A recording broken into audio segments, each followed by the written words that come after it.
नमस्ते।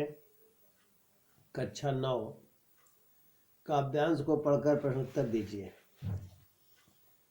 मैं तो मात्र मृत्तिका हूँ, जब तुम मुझे पैरों से रौंदते हो तथा हल के फाल से विदीर्ण करते हो, तब मैं धन्य धन्य बनकर मात्र रूपा हो जाती हूँ।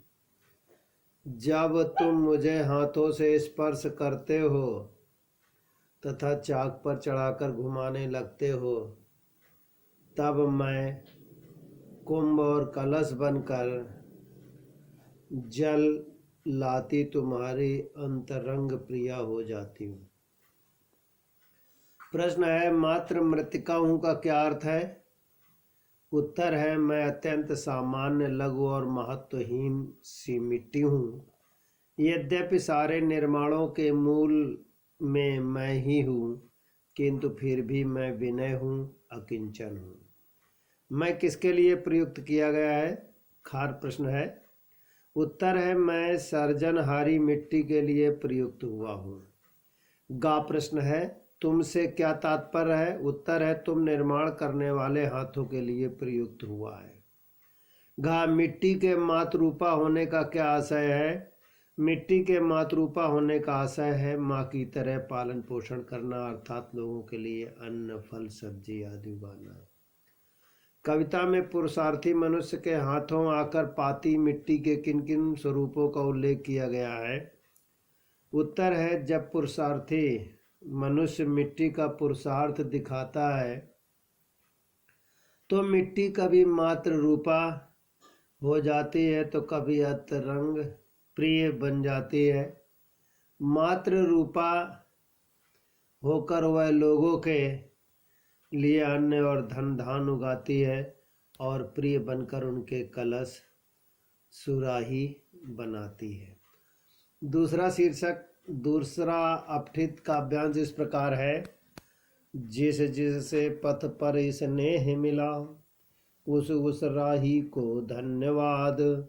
जीवन अस्थिर अनजाने ही, हो जाता था पथ पर मेल कहीं। सीमित पगडग लंबी मंजिल, तय कर लेना कुछ खेल नहीं। दाएं बाएं सुख दुख चलते सम्मुख चलता, पथ पर प्रमाद। जिस जिस से पथ पर स्नेह मिला, उस राही को धन्यवाद।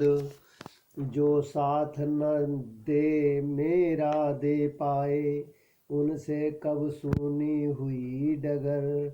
मैं भी ना चलूं यदि तो भी क्या राह मर, लेकिन राह अमर। मैं भी ना चलूं यदि तो भी क्या राही मर, लेकिन राह अमर। इस पथ पर वे चलते हैं जो चलने का पा गए स्वाद। जिस जिस से पथ पर स्नेह मिला, उस राही को धन्यवाद। प्रश्न पहला इस प्रकार है, कवि के अनुसार जीवन कैसा है? उत्तर है, चांद गीत के प्रति बहुत स्नेह और श्रद्धा रखता है। गीतकार की मृत्यु का समाचार सुनकर वह उसके वियोग में रोने लगा। जीवन रूपी डगर पर कौन चलते हैं? खा प्रश्न है, चंदन और श्रीखंड बहुत सुगंधित और शीतल पदार्थ होते हैं, वे चलते चलते वातावरण के सुगंध की हो जाती हैं। कवि किसका सा धन्यवाद करता है? सूरज बोला कि गीतकार बहुत रोशनी वाला है। मनुष्य जिस हृदय में आलोकित न कर उसे गीतकार के गीतों में अपने भाव को आलोकित करता है।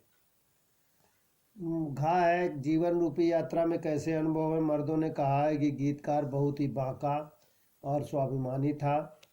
वह एक ओर अपनी ही धुन में मस्त था तो दूसरी ओर बड़े बड़े दिग्गजों के आगे भी स्वाभिमान से जिया करता था। काव्यांश में राही और राय से कवि का क्या आशय है? जिस शक्तिशाली शासक के सामने बड़े बड़े आंदोलन, बड़े बड़े शक्तिमान लोग भी झुककर बात किया करते थे, अर्थात बड़े बड़े प्रभावशाली लोग भी उसके व्यक्तित्व का सम्मान करते थे।